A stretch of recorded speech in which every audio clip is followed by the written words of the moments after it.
¿Cómo le va? Buenas tardes, Gabriel Schulz lo saluda. Buenas tardes, Gabriel. Gracias por atendernos. Bien. Bien, Eduardo, bueno, recién hablábamos con Marcelo Saín, que fue secretario de Seguridad de Santa Fe durante un par de años, entre 2019 y 2021, y como santafesino le pregunto a usted, diputado, esto que viene de muchos años, ¿es este el camino que está llevando este gobierno adelante para combatir lo que está ocurriendo? A ver, entiendo que la intervención de las fuerzas federales es algo que no es nuevo en la provincia de Santa Fe y particularmente en la ciudad de Rosario. Tiene sentido si es parte de un plan integral que yo entiendo que no tiene el gobierno de la provincia de Santa Fe ni el gobierno nacional. Y ese plan integral se deben utilizar la presencia eventual de las fuerzas federales como una especie de bálsamo y una especie de herramienta para generar un periodo de ventana en el que se lleven adelante algunas acciones que la democracia hasta ahora no ha llevado adelante, más allá de algunos intentos puntuales en algunos gobiernos. Uno de ellos fue el intento de Marcelo Saín, podemos citar durante el último gobierno de Jorge Rey también un intento de reforma que nunca se han completado del todo, pero básicamente que exige hoy nuestra provincia. Es una reforma integral del sistema de seguridad pública y sobre todo de la policía de la provincia de Santa Fe. De nada sirve contar con las fuerzas federales que lleven adelante tareas propias de la policía provincial, que se reclame 400, 500, 600 agentes más de las fuerzas federales cada tanto, mientras contamos con una policía de la provincia de Santa Fe que tiene 20.000 agentes, pero claro, tiene un gran problema, que es la imbricación con estas estructuras delictivas complejas, ¿no? Imbricación de la que no es exclusivamente responsable la misma policía, sino también el poder político, la justicia, por ese doble pacto existente, ¿no? Por acción u omisión en nuestro caso. Diputado Toñelli, lo estamos escuchando un poquitito entrecortado. ¿Usted está en algún sector de, no sé, si se puede mover un cachitito? A ver, vamos al patio, estoy en mi casa en la zona sur de Rosario. Ahí va mejorando muchísimo. Ahí estamos mejor. Recién a donde estaba perfecto. Está en la zona sur de Rosario, dice usted. Sí, hice la aclaración porque hoy la ciudad de Rosario es una ciudad paralizada. Sí. Yo vivo en la zona sur, no es ni un barrio cerrado, ni un country, es uno de los barrios que como tantos otros está sujeto a estas generales de la ley a las que lamentablemente nos hemos ido acostumbrando, ¿no? ¿Viven con miedo ahí a donde está usted ahora, diputado? ¿Viven con miedo usted, sus vecinos, la gente que rodea? Los clubes de acá del barrio, la mayoría han abierto sus actividades. Los comercios, quizás el paro es más grande en el centro, pero en las zonas barriales de aquí, las adyacencias, también se notan, ¿no?, la falta de circulación de gente. Para darle una idea, yo vivo a 2 cuadras de Central Córdoba, sí, de uno de los clubes importantes, ¿no?, del ascenso rosarino. Y efectivamente esta es la situación que hoy se vive. Sí, acá estoy viendo en este momento, dicen que se suspendió el fútbol en Rosario. Esto estoy viendo la información la Liga de Fútbol de Rosario suspendió actividades. Esto es reciente, y yo no sé qué va a pasar si juega el Central News en estos días, si se va a poder jugar en Rosario. Esto va a ser también un tema, pero es lo menos importante cuando hay vidas en juego, ¿no? Seguro. De todos modos, yo lo que observo, y usted como santafesino y viviendo en Rosario, es que, y lo contaba recién Marcelo Saín también, ¿no?, con nosotros, el hecho de que cuando se empieza a investigar en serio, y cuando la investigación lleva hacia la política o algunos sectores de la policía o hacia la justicia, vuelve del otro lado un palazo para el que está investigando y se termina la investigación. O sea, un palazo en el sentido, a Saín, por ejemplo, le han metido causas judiciales por supuestas tareas de inteligencia que no podía haber hecho, etcétera, y es como que rápidamente se desactiva cualquier intento de desenmascarar o de destrabar las investigaciones. Yo le voy a dar un ejemplo muy concreto, pero que le va a servir en esta misma línea. Cuando hace aproximadamente 10 años, un poco más, fue detenido el jefe de policía de la provincia de Santa Fe, Hugo Tognoli. Siempre me gusta aclarar que se escribe distinto a mi apellido, ¿no? Está bien que lo aclare, está bien. Bueno, porque aquí el que no corre vuela y las Claro. operaciones están a la orden del día, ¿no? En esta provincia.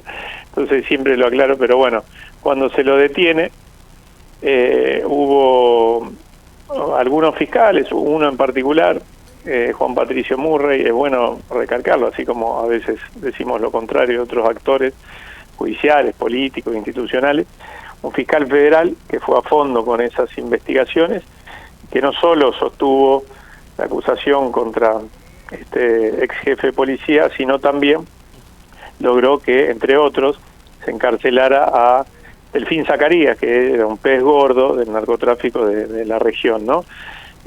Cuando avanzó en ese sentido, bueno, hubo funcionarios políticos del gobierno provincial de ese entonces que raudamente fueron corriendo a la Procuración General de la Nación a operar para que corrieran precisamente a este fiscal, porque sentían que de alguna manera terminaba cuestionando su gestión política, y de hecho lo hacía, ¿no? Buscando responsabilidad de todos los niveles. Entonces, me parece que acá hay que hacer un mea culpa, no solo de que, por supuesto, de que tienen responsabilidad directa en esos delitos, bueno, tienen que ir a parar donde tienen que ir a parar, ¿no? Pero quienes por acción o omisión dejaron hacer, o en un intento por cuidar su espalda política o por permanecer en el sistema político, no hicieron lo que tenían que hacer o no dejaron de hacer.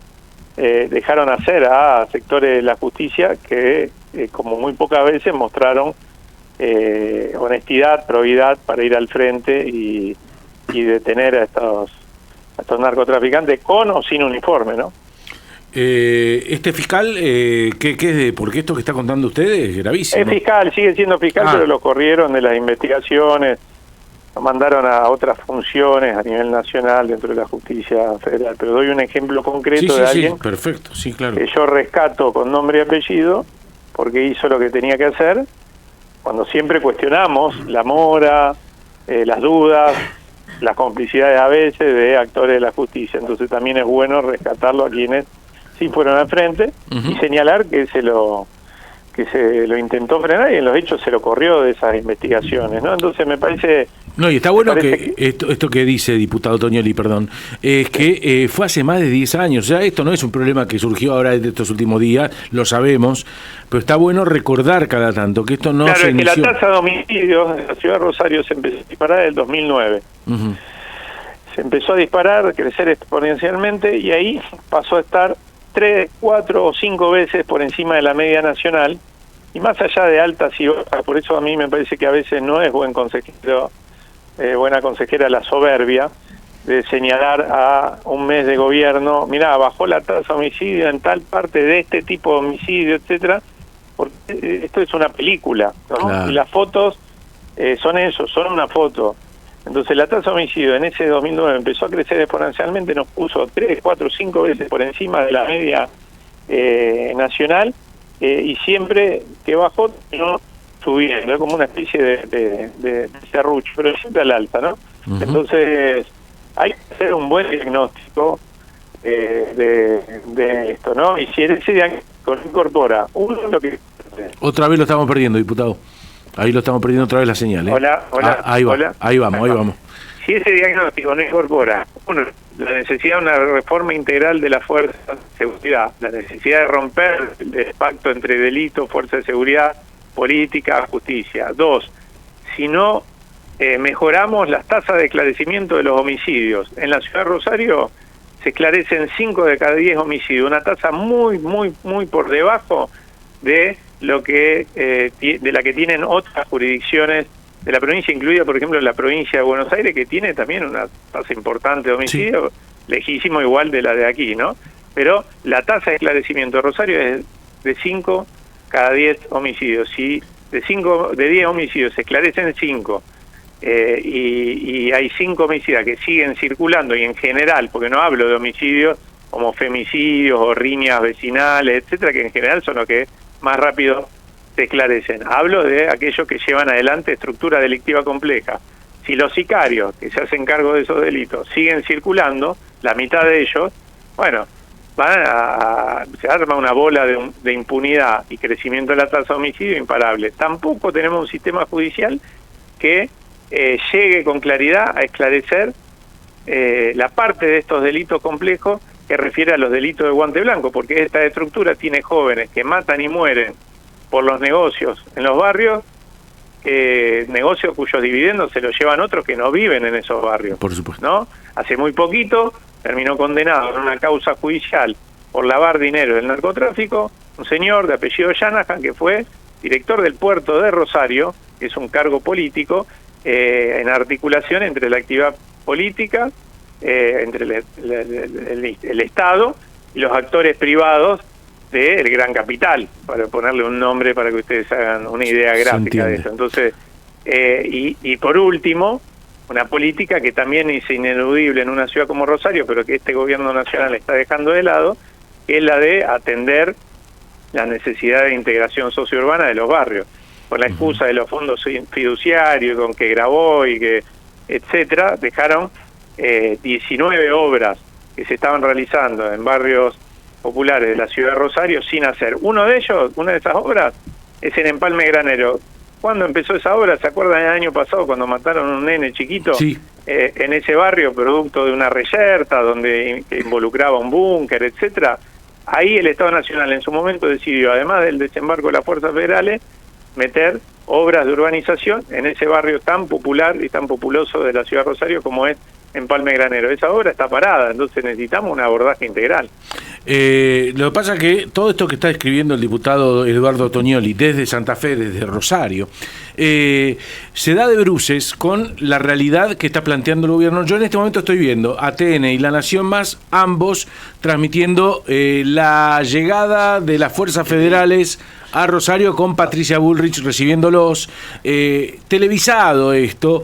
Yo antes lo decía, digo, es obvio que esto tiene más de show que de realmente enfrentar el problema, ¿no? Y lo estamos viendo en vivo en este momento. Lo que está ocurriendo es la televisión oficial mostrando a una ministra que solo sabe hablar para la televisión, pero no actúa para lo que el plan Bandera la semana pasada, esto que recién decía diputado Toñoli, que es anunciar un 57% menos de asesinatos en un mes, como si esto fuera... En la vía pública en 5 barrios nada más. Claro. Entonces, un recorte muy pequeño, y me parece que acá hay que ver la película y hay que actuar en consecuencia. No, incluso... Sí, agregue. Perdón, no, por favor, agrego algo con respecto a Patricia Bullrich, porque digo, así como yo, creo que es necesario el desembarco de fuerzas federales, creo que es muy necesario, sí. Así como señalo esto, también creo varias cosas. Primero que show must go on, ¿no? Como decía, perdón mi inglés que es malísimo, el show debe continuar. Ahora, si hacen un show, como hizo Patricia Bullrich, el 18 de diciembre del año pasado, con el mismo desembarco de la misma cantidad de fuerzas federales, sí. Después que lo sostengan el tiempo, porque después, ¿qué pasó en el medio y por qué tienen que volver? Porque se retiraron. La llevaron al Congreso a reprimir jubilados. Eso dice algún medio, yo no puedo dar fe de eso, porque para eso pedí un pedido de informe en el Congreso, pero algunos medios dicen eso, pero la verdad es que yo sé en qué hoteles se hospedaban. Es más, yo le hice referencia a un barrio de la ciudad de Rosario, Central Córdoba, estamos a la vuelta de Gendarmería, y también conozco el movimiento de Gendarmería, y los comerciantes mismos nos dicen, los mismos que venían a comprar no están más. Entonces hubo un retiro y ahora vuelven. Y además, otra cosa que no quiero dejar de decir, de cosas que ha dicho Patricia Bullrich por estos días, porque yo creo que esto necesita un amplio acuerdo político y social, pero no se puede empezar ese amplio acuerdo político y social para las reformas necesarias, las de fondo, no esto, las de fondo, con el carancheo político que está haciendo Patricia Bullrich, queriendo acusar a la oposición de que ella no cuenta supuestamente con herramientas para abordar esta situación, porque no le aprobamos la invotable ley ómnibus, que finalmente por eso cayó en el Congreso de la Nación. Miren, la ley ómnibus no solo que no traía herramientas para esto, la única referencia que había era un inciso que hablaba de fortalecer como una cuestión, una expresión de deseo, fortalecer a la Fuerza Federal en el combate del delito que ya tiene por responsabilidad combatir, pero sin ninguna herramienta operativa concreta y sí tenía cosas concretas como la eliminación de 4 artículos de la ley de transporte multimodal, que de eliminarse hubieran eliminado el registro de operadores de transporte multimodal, que es el registro donde se tienen que anotar todos los que circulan por la hidrovía, barcos estamos hablando, aviones, colectivos, trenes, etcétera, etcétera. Todo transporte multimodal, todo transporte en nuestro país tiene que registrarse en ese registro, valga la redundancia. La eliminación de ese registro en la ley ómnibus hubiera llevado a que el Estado tenga una herramienta menos para controlar, en esta lógica desreguladora, etcétera. Yo no sé si adrede o no, pero le sacaba una herramienta al Estado para controlar precisamente un sector sensible por el que se cuela el narcotráfico, el tráfico de estupefacientes a gran escala, ¿no? El narcomenudeo, ¿no? Entonces, me parece que hay que revisar un poco este intento de atacar a la oposición, acusándolo de cualquier cosa y de que le restaron herramientas, y en realidad las herramientas las tiene todas, porque este gobierno tiene un presupuesto prorrogado del 2023 que le permite tener fondos de libre disponibilidad, todo lo que por encima de ese presupuesto recauda el Estado, y recauda mucho en estos momentos, porque lejos de bajar impuestos los ha aumentado en muchos casos. Sí. Todos esos recursos pueden ser utilizados, si quiere, hoy mismo en el refuerzo de las fuerzas federales, ¿no? Digo esto para saldar esa discusión que quiso instalar ayer en La Nación Más Patricia Bullrich y hoy en la conferencia de prensa. Diputado Eduardo Toñoli, muchísimas gracias por su tiempo. Un abrazo. No, gracias a ustedes. Un abrazo grande. El diputado Toñoli por Santa Fe, secretario general también del PJ Santa Fe, claro. Hablando desde Rosario, desde donde está ocurriendo la información en este momento. Sí, lo que se me